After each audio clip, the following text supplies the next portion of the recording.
If you do not have a compelling story that resonates with your target audience, nothing else matters. That 100%. Is the magic of AI. We are marketing magic right now, and we should take advantage of that. Founders can just do things that other people can't. The best go-to-market orgs right now are working closely with product to pull the product into the market. Yeah. We used to talk about sales and marketing alignment. I would argue that the most important alignment thing right now is not sales and marketing alignment. It is go-to-market product alignment. If you're not trying to reinvent your go-to-market org, you need to have a look in the mirror. Anointing a founder or the founder as like, no, you're not just product. You are the go-to-market founder is so powerful. Craig, are you the number one closer?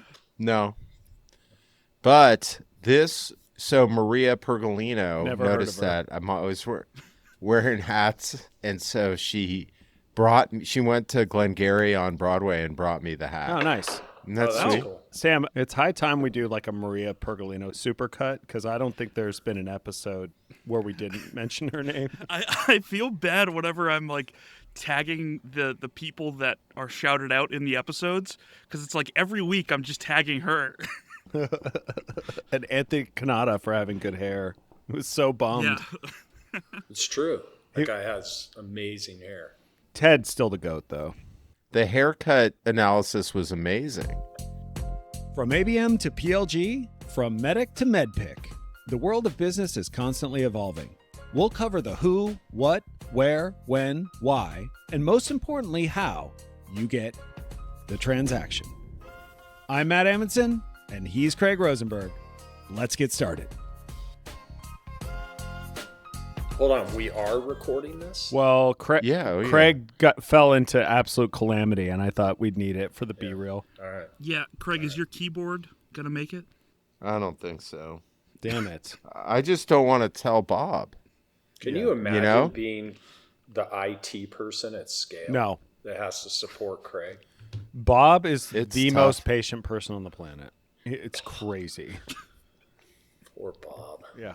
Yeah. You guys should have Bob on. We should. Honestly. You know what? We will, because he's he could talk about anything. And also, one of the things that is really funny, well, actually, maybe not funny. Sorry, I don't know why I use that, but, well, maybe. My printer issues. Yeah. And I'm the only one with a printer. Yeah, that I tracks. was going to say, who has a printer? What do you, honestly, what do you do with a printer? Well, here's the thing. I have trouble. By the way, it's in your background. This is a prominent part of your life. Like you like pointed at the printer, And it's not connecting, so I have to print elsewhere. So no, if it's a long email and I have to read it, normally I won't read it. No. But if I have to read it, then I print it.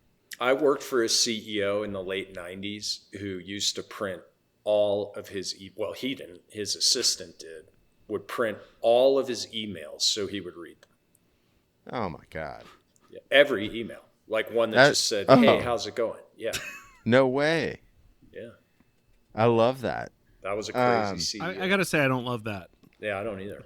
Why? Well, 2 lines of text on a whole sheet of paper. Yeah, no, I know. I guess that. Yeah, that's true. That part of it. Craig, I'd like to see you start printing like your directions to places instead of using. I think he does. Yeah. Return to MapQuest. Yeah, MapQuest. I'm going to just, here's a shout out to printing out directions. Those Google Map things, man, they get me lost 32% of the time. That tracks. Well, first of all, it says it's, turn left in 400 feet. And then you're like, how far that's is not that? 400 feet. How far is that? Yeah, that. You're not the type of person who would have a good sense of 400 feet. You're just No, I definitely don't. And and then most of the street signs are hidden when I really need it for directions. You can't see it. And then the Google Maps thing just starts spinning when I get lost, man. And the thing's trying to readjust. I have to turn it off and turn it back on. Have you tried turning the voice audio thing on? That might help you. It actually just tells you what to do. You're like, I can't see the street signs. It's like, no, it'll just tell you when to turn right. Yeah, it might be better than jiggling the wire. Yeah, that's a good point. I do have to jiggle the wire quite a bit. All right, so business time. So is Scott a record return guest? He's a guest slash host. Yeah. So it's probably been four, I maybe think I've three. been a guest 3 times, and I've been a host? And then you hosted with co-host Scott. Well, I did notice you guys sent me all these prep materials, and there's a list of like the best episodes to go watch to get a sense of the show, and I'm not in the list. Yeah. That was a clerical oversight. Yeah. We always omit a return guest's previous Oh, shows. I see. Yeah. Because we figured you've already watched it. Yeah. Yeah, that's a good point, actually. Sam, why'd you do that? Yeah. Actually, the one that Albro and I hosted, we had Scott Barker. The dude, like, he just basically shut it all down, right? And he's like going into the wild. Yeah. Yeah. It's amazing. Yeah, McCandless walkabout style. Yeah, I love it. I love that guy. Love that for him. That's incredible. I I mean, love that too. I can't wait to hear about that. all right, so let's start. We got so Scott. Do we even? Well, actually, you know what? I'm going to say this on the intro to Scott, since this is his 4th time on the show. The go-to-market founder presentation. The last, obviously I talked to Scott quite a bit, but like one of the last sort of things that is part of what he does, for not for a living, but one of the many things that he does is he's been studying the founder go-to-market, which he has dubbed, I don't know if it's official, but like he did a presentation at the go-to-market summit, which was, so most of the time we gave him last keynote. Most last keynotes have like a 70% drop off. This one had like a 70% stay rate. Like most people stayed and they were really engaged. And the idea was around this thing called the go-to-market founder, which I've been using left and right. That is a great term. Are you going with it for officially, or? I think so. Well, yeah. I mean, I'm still playing around with what to call it. I mean, it's definitely like a formal concept that I'm working on right now and helping people with. I don't know. I'm debating, like, is it the go-to-market founder? Is it founder-led growth? Like there are different things you could call. I kind of like the go-to-market founder though, because it really it's like a person, right? It's and that is the whole idea, right? Which we can talk about later in the show. But yeah, that was a great event, Craig. Thanks for putting that on. I can't tell you how many people have come up to me or reached out and said, that was just an amazing event. Reminds me of the old topo events that we used to put on that have been dearly missed for many years now. And it was just an awesome event. So thanks for having me. Yeah, of course. By the way, I think Matt and I tried to do something at the Rosewood when we were working together here, and they never called Laurel back. And I had to trick the guy. I had to go look up like an old topo email or a topo invoice or something to go get to the guy, and their prices are way up, but that'd be fine. Yeah. So we revised our big question, as you know. We are really trying to hone in on what works right now. And so what we're asking guests for, Scott, is these days is like, what are we just need to know 1 to 3 things.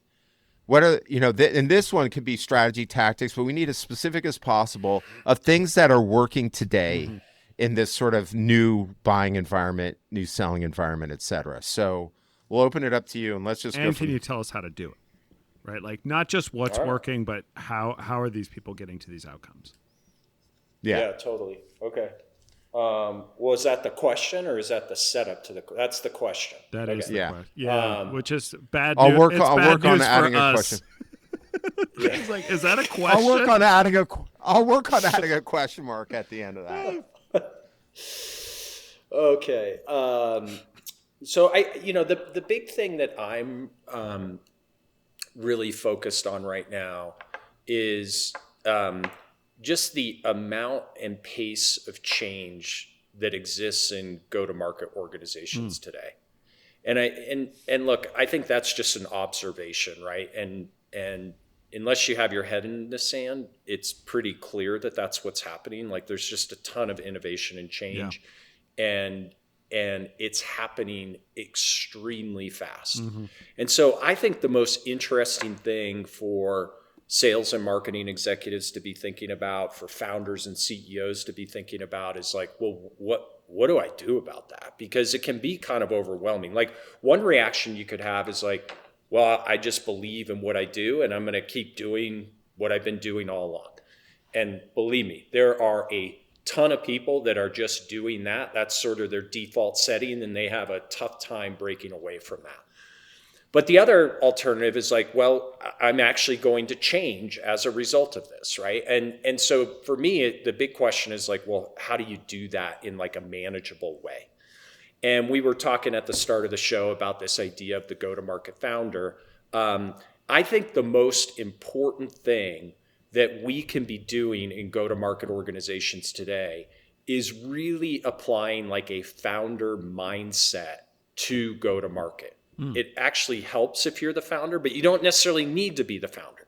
You just need to be able to do things like question everything, right? Think in first principles, own stuff. And I'll give you specific examples of these things in a second.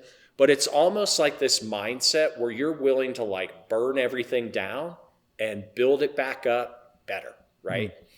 And so, so anyway, this is happening, and what I see the best organizations doing is basically empowering someone to act with this kind of founder type mindset. You know, I think most of us have read this Paul Graham essay called Founder Mode. Yeah. I think what most people took away from that essay is like, well, it's about like how you manage your team and how you control things. And I think a lot of people who read Paul, they think of what he's saying like through the lens of like product development, like building the product and delivering the product and so forth. But you can apply that founder mode thinking to the go-to-market org, okay? So this is happening in pockets. I see founders doing it, founders stepping in to be the go-to-market founder, what we were talking about earlier. But I also see sales and marketing leadership sort of adopting this founder mindset or going into founder mode to, again, question everything, tear everything down, and then rebuild it, okay? So that's sort of the background here. Then the question is like, well, what are the things that those people who go into founder mode or have that founder mindset, what are they actually focused on? What are they doing? And they're doing a lot of different things. I think one of the things about taking this mindset into the go-to-market organization is you can really engage in like some unconstrained thinking. But let me just highlight a few things that I think are really cool that are happening. One is I see certain organizations just making a ton of what I would call like go-to-market bets, maybe, or growth bets. Maybe like 5 years ago, we would have called them like growth hacks, right? But it's like they are in constant experimentation mode around what can I do to essentially draw attention to my company and my product, okay? And the leading example here for me is this company called Lovable. They're an AI tool, kind of one of these rapid development tools where you can like use natural language to say like, hey, I want to build a language tutoring app, and Lovable will, that's literally all you type into the chat box, and Lovable will essentially build you a prototype of that app. Well, they, in the last, I think since the beginning of the year, they have run like, I don't know, like 30 to 40 different growth experiments or bets that they basically kind of release into the wild. Like an example of a bet that they've made is they built a version of Lovable where you just give it your LinkedIn profile and Lovable will build you a personal website that's kind of all about you, right?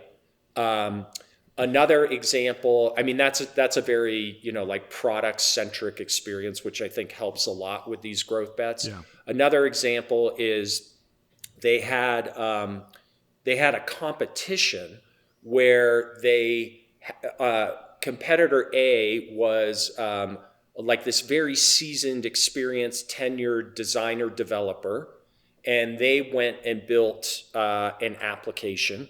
And then they had, I think, an 18-year-old student with no experience build an application using Lovable. And they had like 40,000 people show up. They live streamed this and had 40,000 people show up and watch this thing. And then since then, I think like several million people have watched this thing as well. And so That's amazing. the lesson there isn't so much like, oh, hey, you should do a live stream of like a competition of people using your product. It's just you should be like, just like trying these different things, experimenting, right? Sort of like thinking in this unconstrained way, not being afraid of failing, right? Just like constant experimentation, doubling down on your wins and so forth. Like, I don't know if the LinkedIn one worked or not. Like, that's not the point, right? The point is just like constant experimentation in an effort to like attract attention, your target market, to your company and your product. So that's like one example.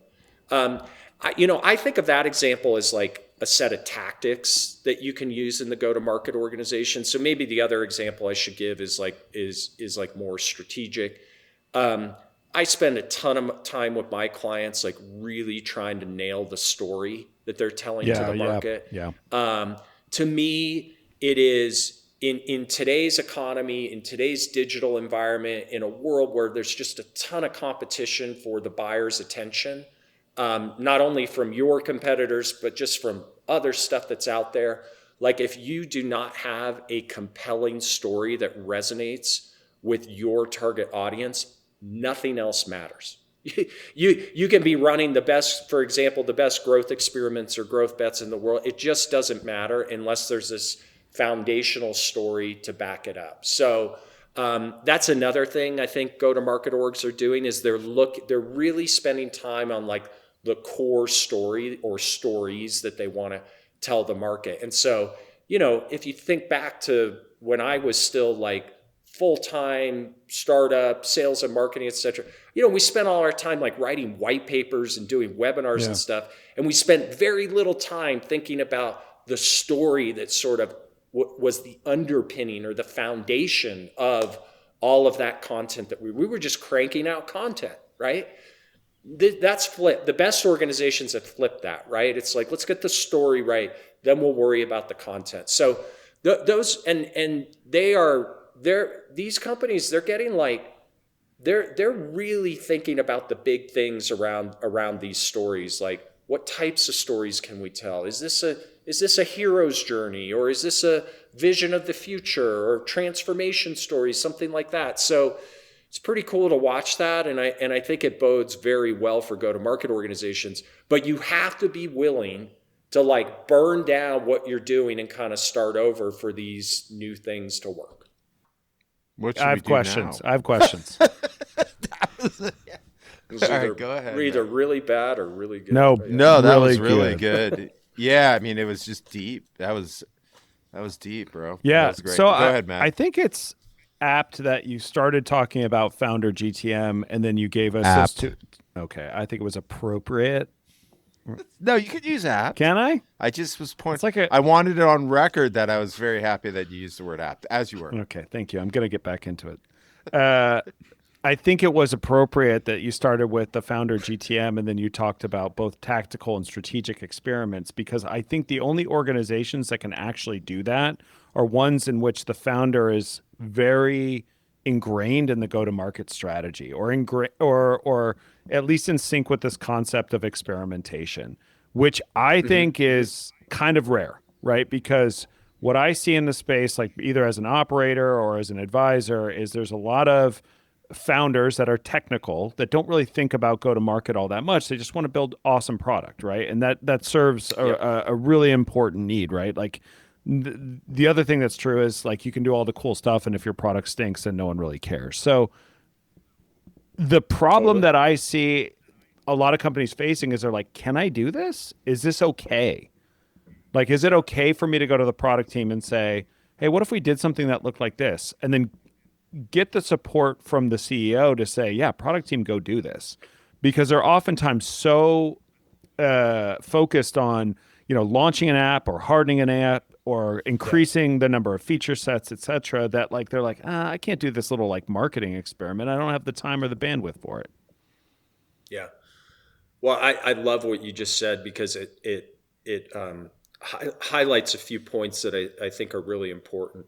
One is like, I said that anyone can do, like if you're like a sales and marketing executive, you're not a founder, Right. you can do this. It works best if the founder is involved. Yeah. And that's where this, idea of the go-to-market founder, I think, like anointing a founder or the founder as like, no, you're not just product. You are the go-to-market founder, is so powerful. And the reason for that is like founders can just do things that other people can't. Correct. Right? All the way down to like tactically, like how we talk to our customers, right? Like they can, like founders understand the customer better. They can say things to customers that other people can't. They're just like a list of things that founders can do and are empowered to do by virtue of their position that nobody else can do. That's really, really good and like a super powerful weapon if you're trying to reinvent your go-to-market org, which if you're not trying to reinvent your go-to-market org, you need to have a look in the mirror, right? So that's one thing I think that's really important that you're bringing up. The other thing that I think is important is the best go-to-market orgs right now are working closely with product to pull the product into the market, right? It's, we used to talk about sales and marketing alignment. I would argue that the most important alignment thing right now is not sales and marketing alignment. It is go-to-market product alignment. And that is super important.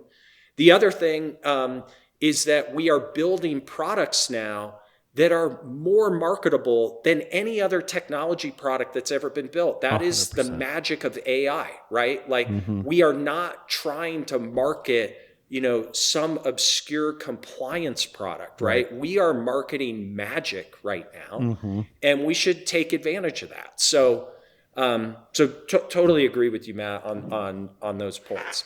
Well, I guess my question for you would be then how, like for organizations that want to do this and maybe a CEO who's kind of like, yeah, but, at the end of the quarter, we're going to have to show up to a board meeting and we're going to have to show our, metrics that we always show. Like, what's the best way to get your CEO involved in a process like this? Because I think some of our listeners are going to walk away from this and be like, yeah, that'd be great. But, it's really hard to get, my CEO to support initiatives like this. Like, you've been a CEO multiple times, like, you've worked with people, who are great at sales and marketing, and Craig. And like, I'd love to just, put your CEO hat on for a minute and think about like, hey, you're, my CRO or my CMO, or, if I don't have people at that level yet, like they're coming to me and they're having this conversation. How do they convince me? Yeah.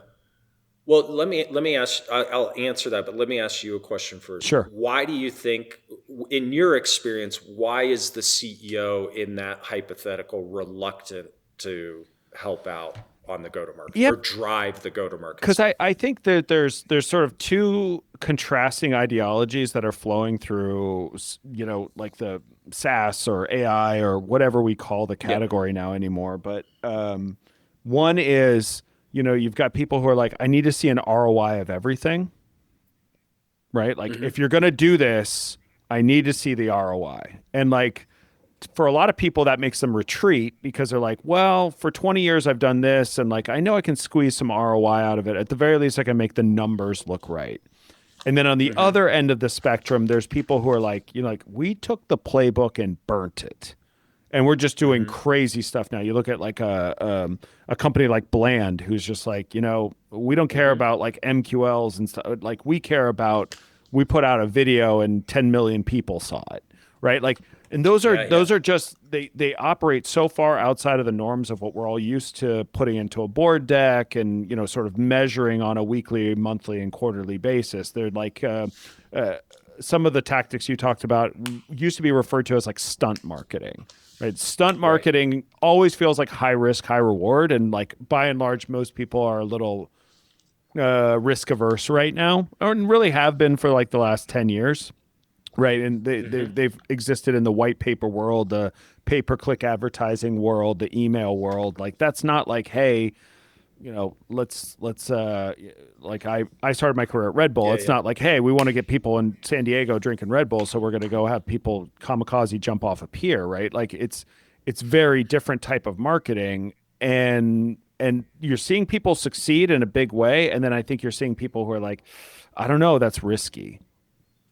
Yeah, yeah, totally. Well, I think there are a lot of different ways to get CEOs to take the bait, right? But it's sort of the reason I asked you that question is it sort of depends upon what type of CEO you have Sure. and like what motivates that CEO. But like some common things you might try are, you know, one thing I think most founders and CEOs are aware of now is like software markets are more competitive now than they ever have been. Yeah. And just believing that like your product in isolation is going to win is extremely naive, right? Mm-hmm. And so, maybe you have a CEO or founder who's like hyper focused on the competition, very concerned about that. It's like, okay, great. Let's go talk to that CEO founder about that and really make sure that they understand that the brand and our presence in the market and our value prop and so forth is just as important as the product. Like I really believe that. And, if anyone needs help convincing a CEO of that, I'm happy to do it. You also have these CEOs out there that are very product centric, right? They just gravitate. They spend all their time on the product. That's just who they are, and that's what they want. Well, what we were talking about earlier, go-to-market product alignment, that's a great way to drag that founder CEO into the go-to-market organization. Like, hey, this isn't just go-to-market. This is product too, right? Then we all know the CEOs who are just focused on the metrics, right? So it's like, yeah, stunt marketing, kind of, but this stuff actually works, right? And like we have a set of metrics that we can point to, even if they're like brand metrics that will justify you spending time here. And then probably the cheapest trick to pull a CEO founder into go-to-market is the old, well, hey, look what X is doing, right? Yeah.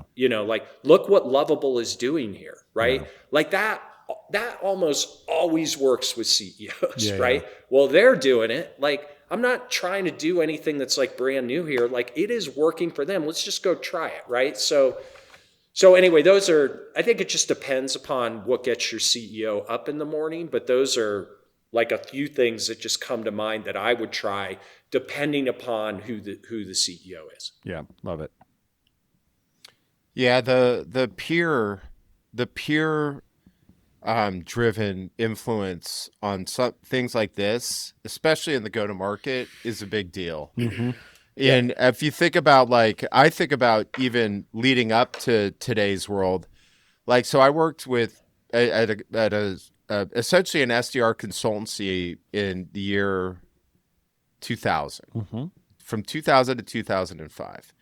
And we literally would have to go in, like stage one was we'd have to go into the founders and explain to them why they needed SDRs and run the math.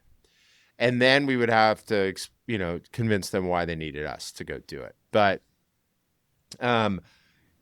everyone sort of credits predictable revenue. It was actually the second step after predictable revenue, which was all the founders read it.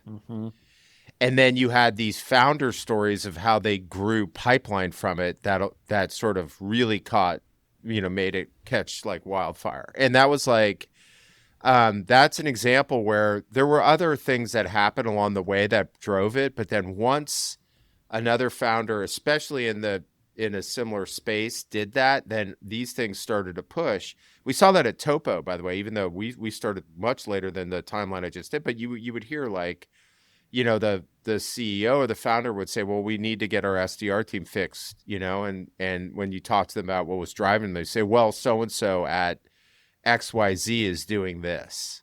And it was always something that the founder, had told them. And I think like that in the use cases we have today, I think that type of, it was your third on your list, Scott, but that was last on your list, but I feel like that is the key.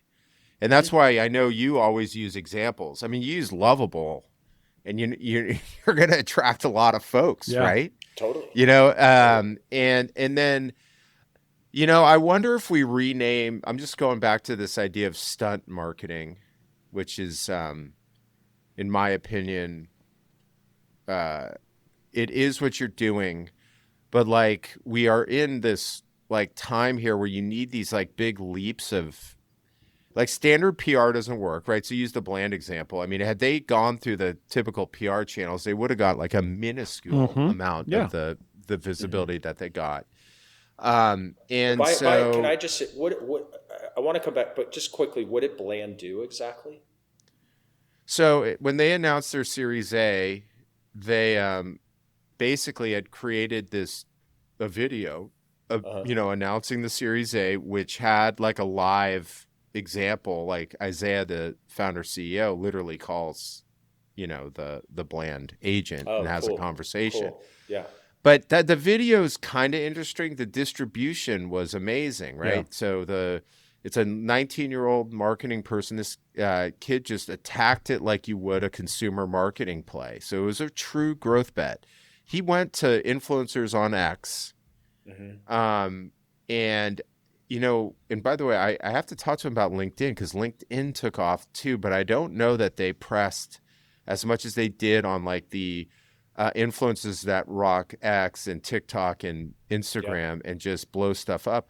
I found out about it because how our X feeds got all sort of scrambled. I mean, it was some influencer I don't know, and he wrote in his tweet of Bland. He wrote, "We are all fucked." Right, because it's incredible. It sounds like a real person, and then shared the video. I'm like, who is this guy? And I open it up, and the guy's got millions of followers. He's one of those guys on the thing. So the distribution was like a crazy bet. And so, yes, they had the content that these guys would move, but like he really did that. And they got literally millions of views on a Series A announcement. Yeah. I mean, you wouldn't even get that on, if you did the TechCrunch sort of game, like you would get like not even remotely close to what these guys got. No. And by the way, that thing's still living. Yeah. Right. And it's like, and so that was the idea there. Is that, well, first of all, let me ask Matt on definitionally, is that stunt marketing? I mean, I would only say it's stunt marketing because it's unorthodox, right? And it's you want it to go well, but you really have no idea how well it's going to go. And then the only thing that you can really measure there is how many views you saw. And even that's hard to quantify because you're going to get views across like multiple posters and influencers on multiple channels. But I think it reminds me a lot of like my days in B2C marketing, which is like in a lot of cases, especially in the early 2000s, it wasn't numbers, it was a feeling, and you just kind of knew it. You just kind of knew it. And I think like for Bland, it was one of those things where it's just like, I knew Bland obviously because they're in the scale portfolio, but then everybody I knew Bland because of what they did. And I just was like, holy crap. Like this went from, I saw when you guys, or I had heard when you guys were working with them, and then the video went and it was just like, everybody knows Bland. Okay, well, Craig, so both Craig, you got. Were you gonna rename stunt marketing? I was thinking you might. A new name? Oh, I mean, here's the thing: is the stunt marketing sounds like stunt marketing, and it's like these are so like. Well, I'll give you an example. I wouldn't use this term, but like Mac on our show called it vibe marketing, which is like you can't really look at the ROI of this thing; you just got to believe. And some won't work and some will.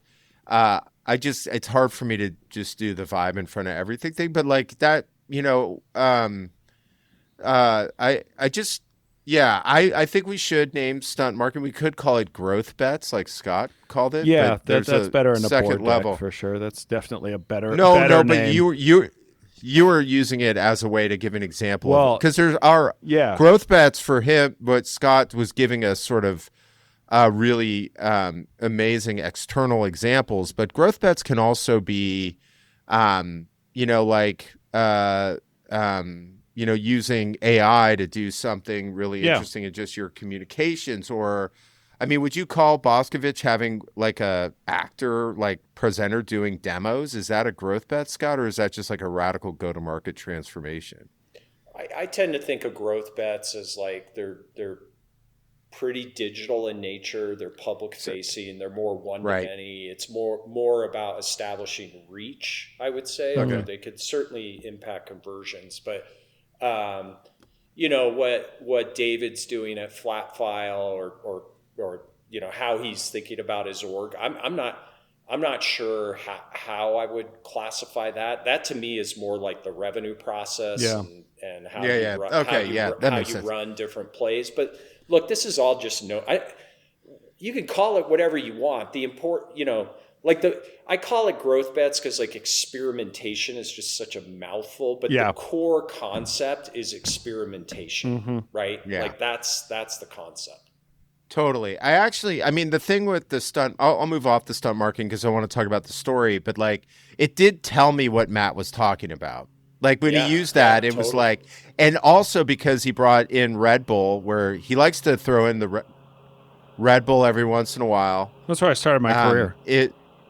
Yeah, I know. And He loves to name drop that. Oh, No. I was at this hot. Yeah. I was at this hot early consumer days, brand.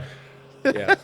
You guys may have heard of it. We started a racing team while I was there. It's not mildly some popular. random IT security company, but a little company I like to call Red Bull. Have you heard of it? Yeah, but it does help. Like it. So I don't know. I got to think about it. All right, but on the stories, I mean, so on the storytelling now.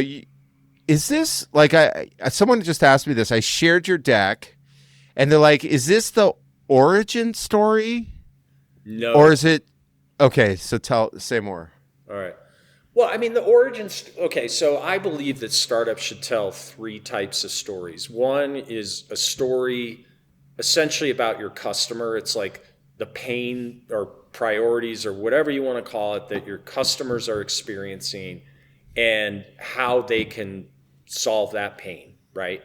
And a lot of people think like, oh, well, that's when I pitch my product. It's not. It's more like, hey, you have a problem. Here are like best practices, tips, whatever. By the way, I just happen to sell a product that helps with this, but that's like a secondary issue, right? So those are like customer pain priority stories. You got to have that, right? Obviously. Then there's a second type of story, which is what I call the transformation story, which is, you know, here is the current status quo. It's where we are today. Here is what the world is going to look like in the future. I am the guide, the founder, whatever you want to, you know, but I am your guide to help you get from the status quo to that future state. And by the way, they're going to be winners, you know, like people are going to die along the journey, right? You don't want to be one of those people. Like there are all kinds of things you can weave into that transformation story, but I call that one the transformation story. The third story is what I just called like the personal story, right? And that could be the origin story, but it doesn't have to be, right? There are other types of personal stories. And anyway, so those are the types of stories that I recommend startups tell. I think the most powerful version of those stories is when you can combine all three, right? And so you've got this thing that like really resonates with the customer around pain and potential solutions. You've got that customer story is big enough that it can be presented as like a transformation story, right? That will take years to unfold and your industry won't look the same and you may not be here or that competitor may not be here, whatever. And then you can make that stuff like deeply personal, you know, like, hey, I used to work in that industry. So, and I remember when it was like this, right? And this is very personal. It's why I started the company, to your point about the origin story. So those are the stories that you want to tell. If the origin story is part of that, awesome, but it doesn't need to be.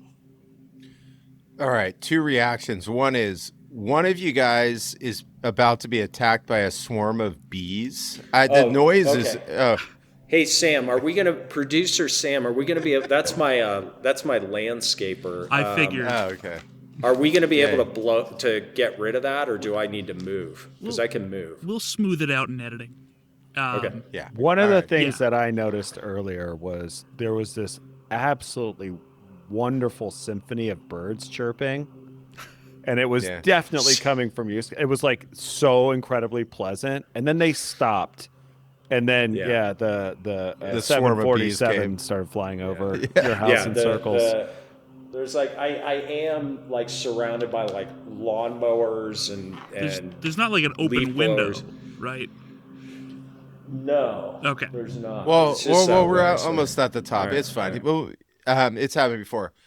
The second one I was thinking about was like Swarm of bees. I don't even remember the second one. That was really There's no need. That's just a walk off right there. But I do think that's incredibly helpful. By the way, one of the areas where that is helpful, just having now listened to fundraising pitches, the storytelling is like a real thing in that room. I'm sure you were good at it when when you've been raising, but like that. These things, there's a lot of really good sort of healthy things that for the business around just being able to frame everything around this sort of storytelling methodology. I raised a lot of money telling a story. Probably too much, right? Yeah. So like Matt in his stories, he would say, look, like I started at this upstart consumer company. Mm-hmm. Some of you may have heard of it. It's called Red Bull. Yeah, and that's what I also put together little company I like to call Red Bull. Look at how nervous Sam was. Sam is like freaking out over this background noise. He's literally thinking like, is this thing usable? Which it might be better if it's not. But no, he's taken his magic. I make fun of the guy because he's very make funnable. Says Craig Rosenberg. Yeah, jeez. Talk about the pot calling the kettle black. Jesus. Yeah. But he does work once he gets on the wheels of steel, dude. That dude can turn every podcast into magic. So we'll be all right on that. Yeah. He's all right.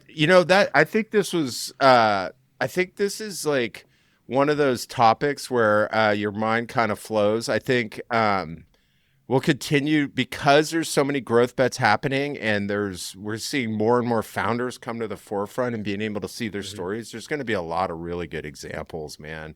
Totally. That continue to come to life. So we should just keep talking about this. I think it's really important. I think the other thing to remember is like it doesn't end, right? Like, the best salespeople and best pitchmen of Fortune 5 companies are their CEOs, and Agreed. How they talk, and they get more formal when they get bigger. But I think it's a real part of the go-to-market plan, and that is evidenced by the reaction to your presentation at Summit, Scott, where you had people that were seed all the way up to like Trisha Gelman like loving your thing, or Lena Waters is they're at major corporations essentially. So anyway, I thought that was a great show. Awesome. Well, thanks for having me. Attack. If we have a spare moment, I just wanted to address something. Oh God, Scott, what? you I'm extremely were not nervous right very appreciative. You took some umbrage with an image that I created, where you were in a fez. Yeah. Oh. Well, can you blame me? I mean, you put me in a fez.